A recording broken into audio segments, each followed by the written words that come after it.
خواتین و حضرات، السلام علیکم۔ پروگرام گرین فارمز میں خوش آمدید۔ ناظرین، ہم بات کریں گے آج ایک دلچسپ موضوع کے اوپر کہ پاکستان خوراک میں تو کسی حد تک خود کفیل ہو چکا ہے، لیکن ابھی بھی اس خوراک کو محفوظ کرنے کے اندر ہمیں کچھ مسائل کا سامنا ہے۔ آج ہم بات کریں گے اسی حوالے سے کہ زرعی فصلات میں جنگلی سور اور چوہوں سے پہنچنے والے نقصانات کیا ہیں اور ان کا تعارف کس طرح سے کیا جا سکتا ہے۔ اسی موضوع کے اوپر بات کرنے کے لیے ہم نے اپنے پروگرام میں آج مدعو کیا ہے شاہد منیر صاحب کو۔ ناظرین، ہم بات کریں جنگلی سور اور چوہوں سے پہنچنے والے زرعی فصلات کو نقصان کے حوالے سے۔ شاہد منیر صاحب ہمارے ساتھ پروگرام میں موجود ہیں، میں مشکور ہوں آپ ہمارے ساتھ اس وقت پروگرام میں آئے۔ آپ سے میرا پہلا سوال یہ ہوگا کہ ہمارے ملک کے اندر جنگلی سور بیسیکلی کن علاقوں میں پائے جاتے ہیں؟ اس سے پہلے کہ میں آپ علاقوں کے بارے میں بتاؤں، میں یہ بتانا چاہوں گا کہ جنگلی سور اپنی رہائش کے لیے کن جگہوں کو پسند کرتے ہیں۔ صحیح۔ اس کی وجہ یہ ہے کہ یہ ان کے جسم میں پسینے کے غدود جو ہے وہ فعال نہیں ہوتے ہیں، لیکن ان سے پسینہ خارج نہیں ہوتا، جس کی وجہ سے ان کو بہت گرمی لگتی ہے۔ اس وجہ سے یہ ٹھنڈی جگہوں پہ رہنا پسند کرتے ہیں، اور ٹھنڈے علاقے یا ٹھنڈی جگہیں جو ہے ظاہر ہے پانی کے قریب ہوتی ہیں، اور اسی وجہ سے یہ جہاں دریا ہیں، نہریں ہیں، جھیلیں ہیں، ان علاقوں میں کثرت سے پائے جاتے ہیں۔ اور ان کی جو ڈسٹریبیوشن ہے وہ لوور سندھ یعنی زیری سندھ سے لے کے دریائے سندھ کے ساتھ ساتھ پھر اوپر آ جاتا ہے یہ والا نہری نظام میں نہروں کے ساتھ ساتھ پھر جھیلیں، خاص طور پہ یہ بڑی جھیلیں، اگر تربیلا کی جھیل لے لیں، یہ منگلا ڈیم کی جھیل لے لیں، اور پھر اس طرح جو اسمال ڈیم ہیں ان کی جھیلیں ہیں، ایسے علاقوں میں یہ ان کے ارد گرد رہائش پذیر ہوتے ہیں اور یہیں سے پھر دوسری جگہوں پہ پھیلتے ہیں۔ اب تک جو دیکھا گیا ہے کہ یہ سندھ سے لے کے پھر پنجاب اور اوپر یہاں پہ اب کیپٹل ہمارا جو دارالخلافہ ہے اس کے اندر بڑی تعداد موجود ہے، اور خاص طور پہ پٹوار کے علاقے میں تو اس کی بہت تعداد ہے، اور بالا کوٹ سے پھر یہ ڈائیورٹ ہو کے اس وقت یہ مظفر آباد کے ارد گرد پہنچ چکی ہے۔ تو شاہد صاحب، ان کے جو تعداد ہے اس کے مسلسل اضافے کی وجہ یا وجوہات کیا ہیں؟ اس کی دو بڑی وجوہات ہیں۔ پہلی تو یہ ہے ان میں کہ بچے بہت ہوتے، 6 سے اکام فیملی میں 6 سے لے کے 10 بچے دیکھنے میں عام مل جاتے ہیں۔ اور اس کے بعد دوسری وجہ یہ ہے کہ ملک کی سطح پر ان کو ختم کرنے کے لیے کوئی منظم طور پہ کوئی ایسی پالیسی نہیں ہے کہ ان کو اس کا تدارک جو ہے منظم طریقے پہ کیا جاتا رہا۔ 1976 کے اس کی دہائی میں، اسی 70 کی دہائی میں کہوں گا، ایک ٹیکہ لگایا جاتا تھا جس کو ہم کہتے ہیں اس کا سور کا بخار، اس کو سوائن فیور انگلش میں کہا جاتا ہے۔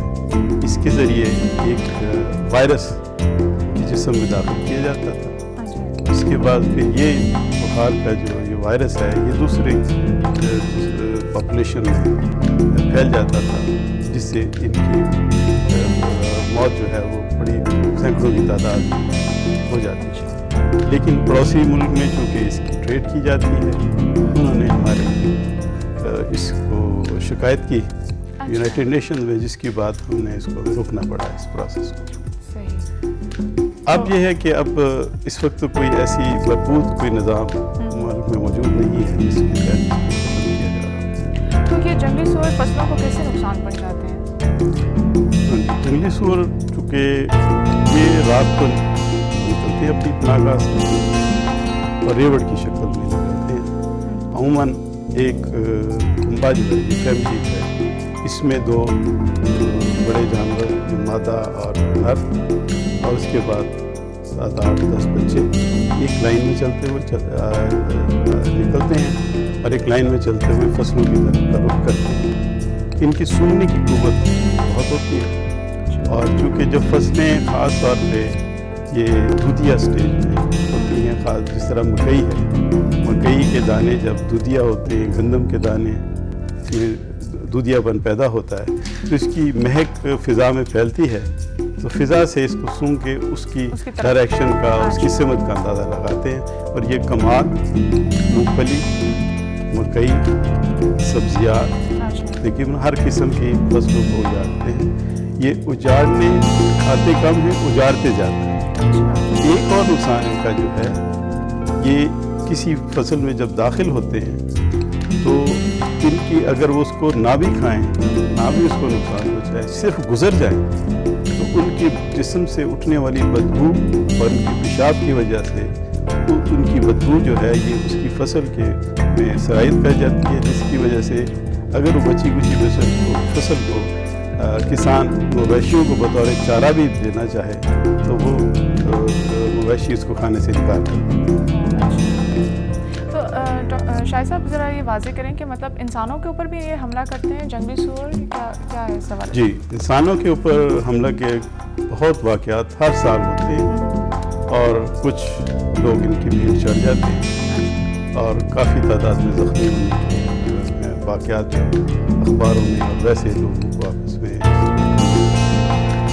ابھی پچھلے دنوں ایک مقامی چینل نے خانے وال کے جنگل میں ایک انسان کے اوپر حملہ کرتے ہوئے دکھایا اور بالآخر اس نے اس کو مار دیا اور دوسرے قریبی کھڑے ہوئے شخص کا بازو بھی نوچ لیا. اور ویسے اس میں جو مارنے والا اس کا ایک تو فیملی کی شکل میں چلتے ہیں نا, اس کے پیچھے اس فیملی پیچھے ایک اکیلا یہ عموماً نر ہوتا ہے اور اس کے دانت باہر بڑے ہوتے ہیں سائڈ سے, اور اس سے بچنا چاہیے. فیملی عموماً اوائڈ کر جاتی ہے, لیکن یہ اکیلا جو ہے جانور جو اس کو کبھی نہ چھیڑے. ہاں, چھیڑنا ہے تو وہ اس کو مکمل تیاری کے ساتھ اس پہ حملہ کرے. لیکن یہ جانور جو ہے یہ اکیلا اس لیے ہوتا ہے کہ فیملی جو ہے یا کنبا اس کو اپنے سے نکال دیتے ہیں باہر, اس کو مکس نہیں ہونے دیتے, اس لیے یہ زیادہ خونخوار اور بہت غصے میں رہتا ہے. تو ان کو کتوں یا بندوقوں سے ان کے حملے کو روکا جا سکتا ہے یا ان کے جنگلی سوروں کے اوپر کنٹرول کیا جا سکتا ہے؟ عموماً ہمارے ہاں یہ پریکٹس عام ہے اور اس کو ایک فن کے طور پہ, ایک تفریح کے طور پہ لیا جاتا ہے, شکار زیادہ تر شکار کے طور پہ. اور اس کے ساتھ یہ کہتے ہیں کہ میں اس کا نقصان بھی روکوں. لیکن یہ ایک تو یہ مہنگا طریقہ ہے, دوسرے اس پہ ٹائم اور لیبر زیادہ اس پہ درکار ہوتی ہے. لیکن اس میں بھی چند ایک جانور مار لیتے ہیں, زیادہ تعداد میں جانور نہیں مارے جا سکتے. اگر ہزاروں کی تعداد میں 15, 20, 8, 10 جانور بھی آپ مار لیں تو اس کو کوئی فائدہ نہیں ہوتا, کیونکہ دوسری اطراف سے یہاں یہ اس کی مائگریشن ہوتی ہے, یہ نقل مکانی کر کے وہ جو خلا ہے پوری. تو شاہد صاحب PRC کے جو ماہرین ہیں اس سلسلے میں کیا طریقہ وضع کر رہے ہیں اس کو کنٹرول کرنے کے لیے؟ جی, اس کے اوپر PRC کے ماہرین نے بہت کام کیا ہے اور خاص طور پہ اس کی تدارک کے اوپر. اور ہم نے خیری مورت یہاں فتح جنگ کے پاس ایک جگہ ہے وہاں تنازع ڈیم میں, اس کے ارد گرد ہم نے اس کا ایکسپیریمنٹ کیے اور وہاں ہم نے زندہ جانور بھی مقید کر کے رکھے اس کے. اور اس پہ سب سے پہلے تو ہم نے یہ اندازہ لگایا کہ ایک اوسطاً ایک جانور کا کتنا وزن ہے اور وہ کتنی خوراک کھائے گا, تاکہ اس میں ایک متعین اس کے اماؤنٹ میں زہر جو ملایا جائے جو کہ اس کو مارنے کے لیے کافی ہو. اس کی ریشو جو ہے یا اس کی وہ تناسب جو ہے وہ اس کا تعین کیا, پھر اس کو اس میں خوراک میں ملایا گیا اور خوراک کے بارے میں بھی ایسی خوراک کے اجزائے ترکیبی پہ کام کیا ہے جو کہ دوسری فصلوں کی موجودگی میں اس کے لیے اس میں رغبت ہو اور اس کی طرف کھائے.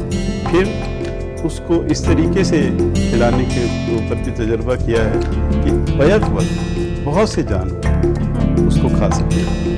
اور پھر اس کے ساتھ ساتھ ماحولیاتی جو مسائل ہیں ان کی طرف بھی توجہ دی کہ جو دوسرے جانور جو دوست جانور ہیں, مویشی ہیں, پرندے ہیں, وہ ان سے بچ سکیں, ان کو نقصان نہ پہنچے.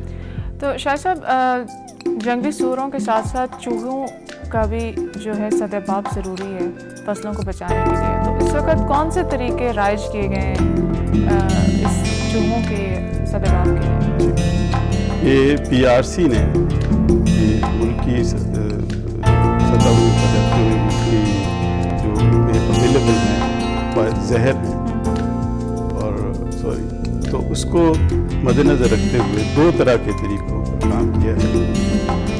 ایک تو ہے کیمیائی طریقہ, دوسرا ہے غیر کیمیائی طریقہ. کیمیائی طریقہ میں زہروں کا استعمال ہے اور ہمارے ملک میں تو 3 طرح کے زہر مل سکتے ہیں. سب سے پہلا زہر ہے زنک فاسفائڈ, جو عام طور پہ ذمہ داروں میں کالی دوائی کے نام سے مشہور ہے اور یہ فوری اثر کرنے والا زہر ہے. دوسرا زہر ہے راکومن, یہ نیلے رنگ کا ہوتا ہے اور ذمہ دار اس کو نیلی دوائی کے نام سے جانتے ہیں. تیسرا زہر ہے بروڈیفا کوم, یہ بھی نیلے رنگ کا ہی ملتا ہے اور اس زہروں کے استعمال کے علاوہ دوسرے غیر کیمیائی طریقوں میں بندوں کا استعمال, ٹکیوں کا استعمال اور اس کے ساتھ صفائی کا اگر خیال رکھا جائے فصلوں میں بندوں کے اوپر جو بند ہوتے ہیں ان کے اوپر اگر جڑی بوٹیاں گھاس پھوس نہ اگنے دیا جائے, فصلوں کے ارد گرد جھاڑیاں ختم کر دی جائیں اور پچھلی فصل کا بچا ہوا یا اور کسی قسم کا پورا اگر کبار پڑا ہو, اس کے ڈھیر پڑے ہوں, اس کو دور کیا جائے اور بندوں کی چوڑائی کم کی جائے اور اس کی جو اونچائی ہے وہ بھی ممکنہ حد تک کم سے کم رکھی جائے, تو ان کو وہاں رہائش پذیر ہونے میں مشکلات پیش ہے اور اس طرح ان کی بڑھوتری نہیں ہو سکتی. ابھی ہم ناظرین لیتے ہیں ایک چھوٹا سا بریک اور بریک کے بعد شاہد منیر صاحب سے مزید گفتگو کریں گے.